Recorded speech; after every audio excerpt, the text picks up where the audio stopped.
Assalamualaikum warahmatullahi wabarakatuh. Perkenalkan, nama saya Marita Dewi Astuti, NIM 2021-11556 dari kelas 2A Manajemen. Di sini saya akan menjawab soal-soal UAS Bahasa Indonesia. Yang pertama, jelaskan pola bentuk gabungan terikat. Tulislah kembali bentuk gabungan terikat di bawah ini. Kata bentuk terikat adalah bentuk bahasa yang harus digabung dengan unsur lain agar dapat dipakai dan memiliki makna yang jelas. Bentuk terikat yang diikuti kata yang berhuruf awal kapital atau singkatan huruf kapital, ditulis dengan menggunakan tanda hubung.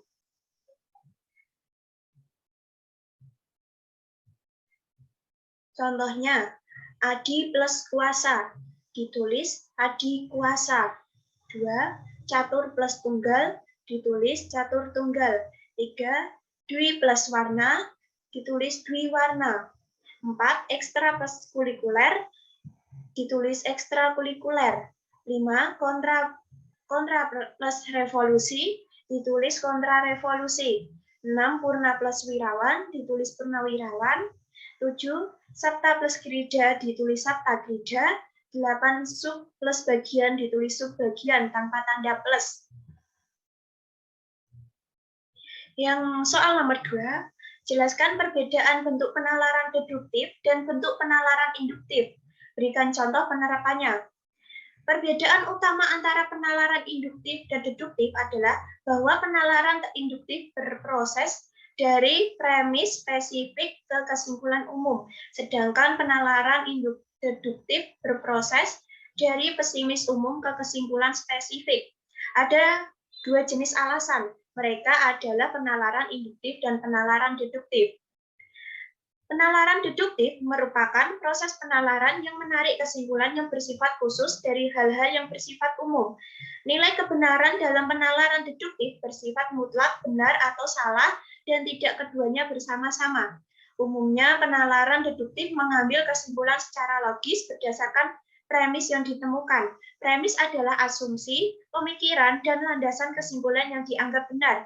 Contoh, premis 1. Setiap hewan adalah makhluk hidup. Premis 2. Jerapah adalah hewan. Kesimpulannya, jerapah adalah makhluk hidup. Penalaran induktif. Penalaran induktif merupakan proses penarikan kesimpulan dari hal yang bersifat khusus menjadi hal yang bersifat umum. Penalaran induktif biasanya mengambil kesimpulan dari premis umum seperti pengamatan, data, atau fakta, kemudian mengambil kesimpulan dengan spesifikasi atau hipotetis. Contoh premis 1. Sapi mempunyai mata. Premis 2. Perkutut mempunyai mata. Premis 3. Ular mempunyai mata. Kesimpulan, setiap hewan mempunyai mata. Soal nomor 3, jelaskan dan beri contoh transkripsi dan transliterasi. Transliterasi merupakan penyalinan dengan mengganti suatu huruf ke huruf lain atau dapat disebut alih aksara. Contohnya, ini dengan menggunakan bahasa Arab dibaca kaifa. Transkripsi merupakan penyalinan huruf yang disesuaikan dengan lafal atau disebut juga alih bunyi. Contoh, saya ingin menjadi guru yang handal. Ditulis, saya ININ menjadi guru yang handal. Yang selanjutnya yaitu soal nomor 4. Jelaskan penomoran bagian karangan berikut ini. Perbaikanlah jika menurut Anda masih ada penulisan yang salah. A. Program usaha. 1. Tahap persiapan program. 1.1 penerimaan warga belajar. 1.2 pemilihan penyelenggaraan. 1.3 pemilihan ketua kejar usaha.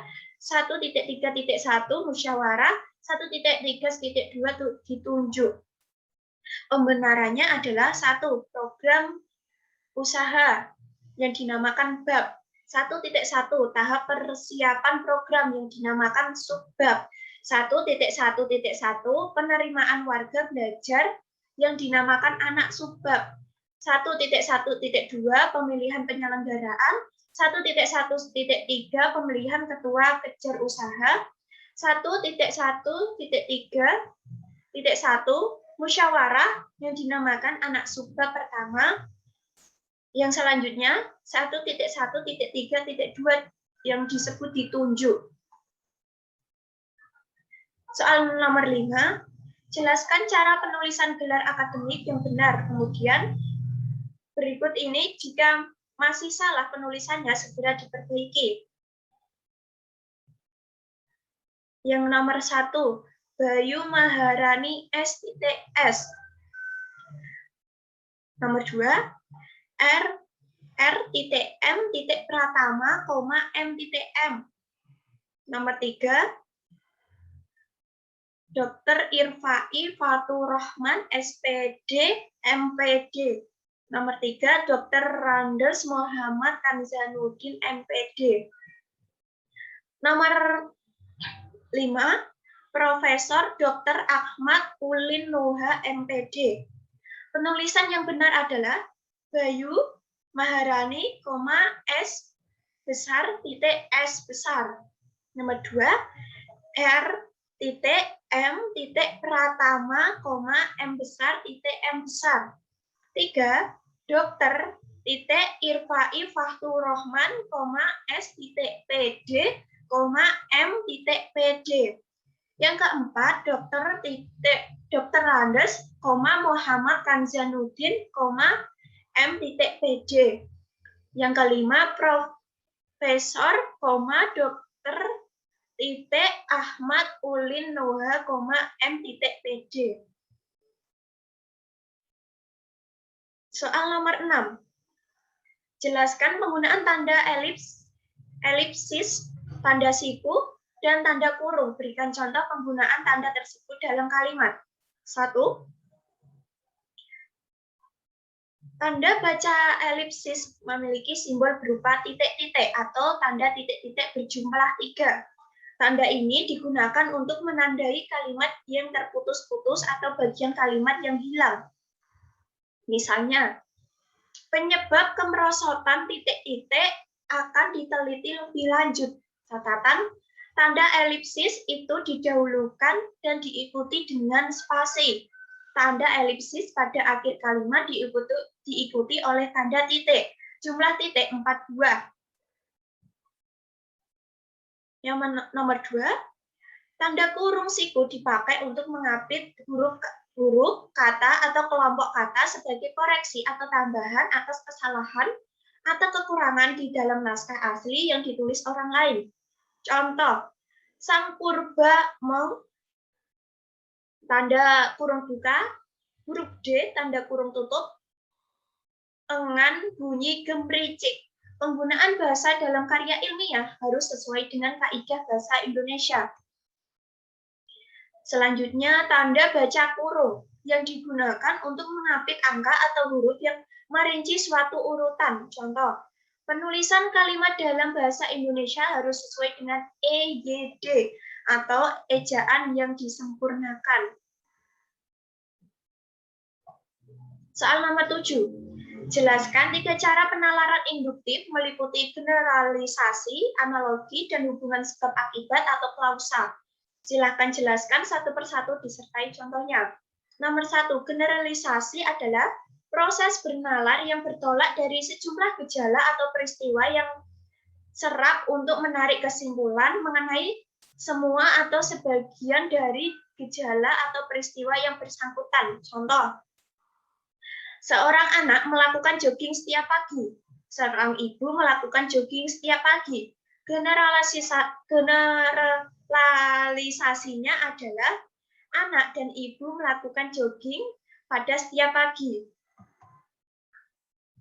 Yang kedua, analogi adalah perbandingan yang bersifat sistematis dari dua hal yang berbeda, tetapi kadang memperlihatkan kesamaan segi atau fungsi dari kedua hal tersebut untuk mengilustrasikan atau menggambarkan sesuatu yang sepadan. Analogi digunakan untuk membandingkan sesuatu yang tidak atau kurang dikenal dengan sesuatu yang dikenal baik oleh umum untuk menjelaskan hal yang kurang dikenal umum. Contoh, Jarak antara rumah dan kampus sangat mirip dengan jarak antara Depok dan Bandung. Yang nomor 3, sebab, akibat, atau klausa. Menyatakan bahwa semua peristiwa yang terjadi di dunia ini terjalin dalam rangka sebab akibat. Contoh, Andi suka membantu sesama tanpa pamrih. Dia juga selalu baik terhadap orang lain. Akibat, sikapnya yang sopan membuat dia mudah diterima di lingkungan mana saja. Tidak hanya itu, dia juga memiliki tutur kata yang lembut. Sebab. Nomor 8, jelaskan yang dimaksud dengan silogisme. Berikan contoh silogisme.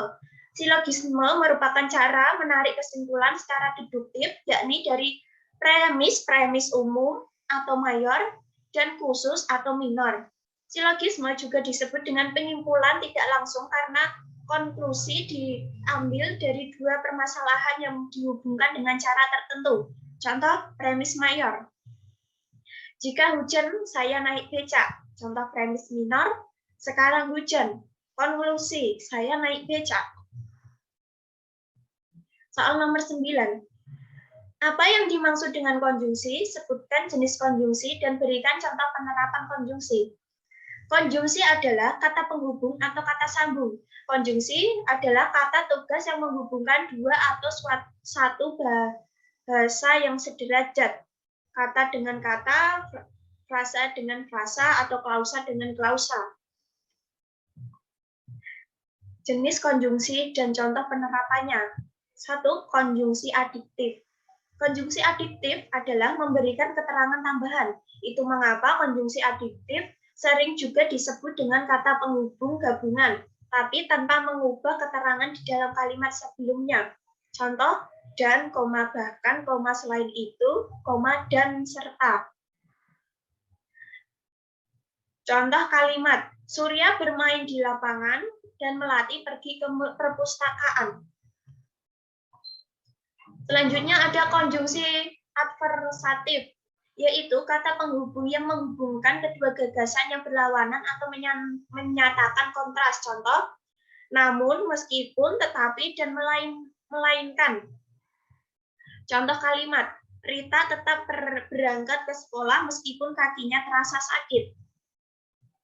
Selanjutnya adalah konjungsi klausa. Konjungsi klausa merupakan klasifikasi kata penghubung yang memiliki fungsi untuk menghubungkan dua gagasan yang memiliki hubungan sebab akibat. Contoh, jadi karena sebab dan sehingga. Contoh kalimat, hari ini Lisa tidak masuk sekolah karena semalam dia begadang. Selanjutnya ada konjungsi temporal. Kata penghubung ini berfungsi untuk menyatakan waktu atau suatu hubungan kronologi yang ada atau terjadi di dalam teks serta terdapat suatu hasil.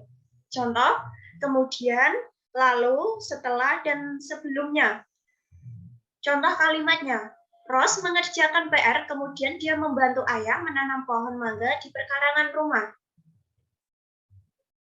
Yang terakhir yaitu nomor 10, wacana terbagi menjadi 5, yakni wacana narasi, deskripsi, eksposisi, argumentasi, dan persuasi.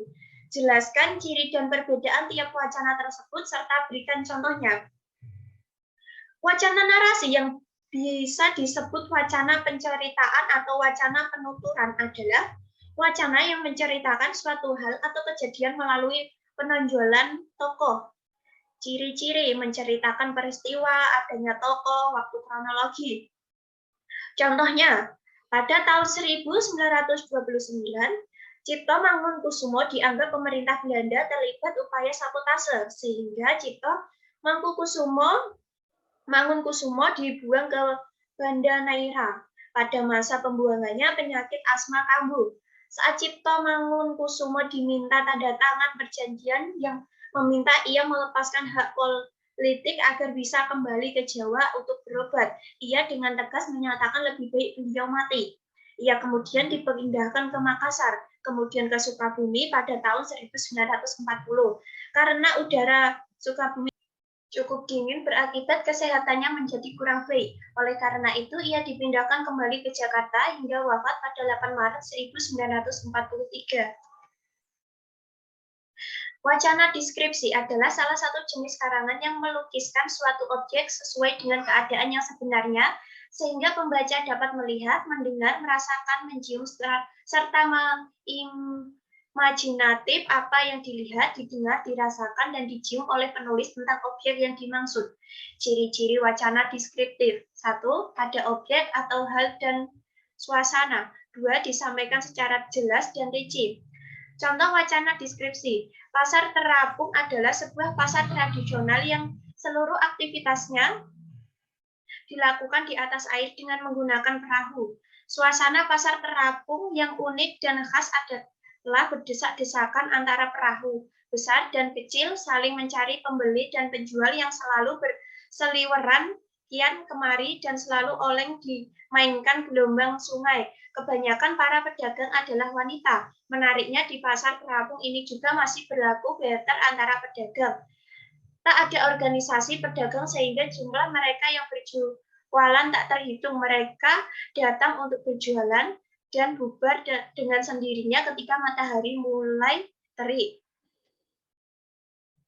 Wacana eksposisi. Kata eksposisi berasal dari bahasa Inggris exposition, yang berarti membuka atau memulai. Memang karangan eksposisi ini itu karangan yang bertujuan untuk memberitahu, mengupas, mengurai, atau menerangkan sesuatu. Dalam wacana eksposisi, masalah yang dikomunikasikan terutama adalah informasi. Ciri-ciri teks eksposisi harus menjelaskan segala informasi atau pengetahuan, mesti menggunakan gaya informasi yang persuasif dan mengajak, harus memberikan penyampaian secara lugas dan menyalurkan bahasa yang baku, tidak melakukan pemihak yang artinya tidak untuk melaksanakan kehendak penulis terhadap pembaca. Contoh wacana eksposisi. Vitamin A terdapat dalam mentega ikan, buah-buahan berwarna kuning, dan sayur-sayuran.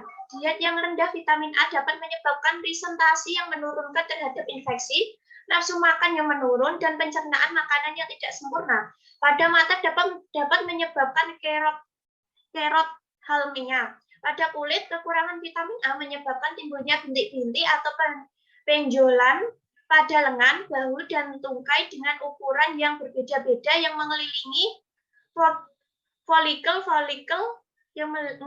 folikel-folikel biasanya mulai pada bagian depan dan samping lengan atas, kemudian menyebar ke bagian lengan, tangkis bahu, perut, dan akhirnya bila sampai berlarut-larut dapat menjalar ke muka.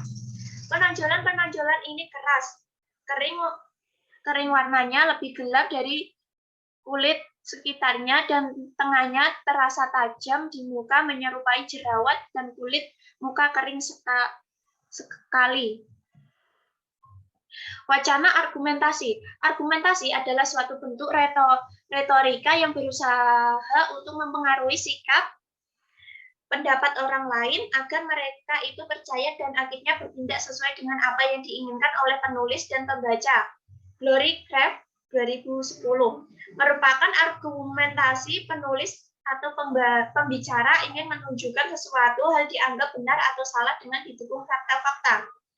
Ciri paragraf argumentasi, ada pernyataan, ide, atau pendapat yang dikemukakan penulisnya.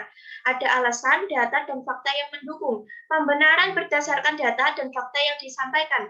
Data dan fakta yang disampaikan untuk menyusun wacana atau paragraf argumentasi dapat diperoleh melalui wawancara, angket, observasi, penelitian lapangan, dan penelitian kepustakaan. Pada akhirnya, paragraf atau karangan perlu disajikan kesimpulan. Contoh wacana argumentasi. Menyetak bola dengan dada dan kaki dapat ia lakukan secara sempurna. Tembakan kiri kanan dan kiri tepat arahannya dan keras. Sundulan kepalanya sering memperdayakan kipernya mengambil bola dari kaki. Operan bolanya tepat dan terarah. Amin benar-benar pemain bola jempol. Persuasi adalah suatu seni verbal yang bertujuan untuk meyakinkan seseorang agar melakukan sesuatu yang dikehendaki pembicara pada waktu itu atau pada waktu yang akan datang. Karena tujuan terakhir adalah agar pembicara atau pendengar melakukan sesuatu, maka persuasi dapat dimasukkan dengan cara-cara mengambil keputusan. Isi paragraf mempromosikan sesuatu dengan cara mempengaruhi atau mengajak pembicara. Paragraf persuasi banyak dipakai dalam penulisan iklan, terutama majalah dan koran.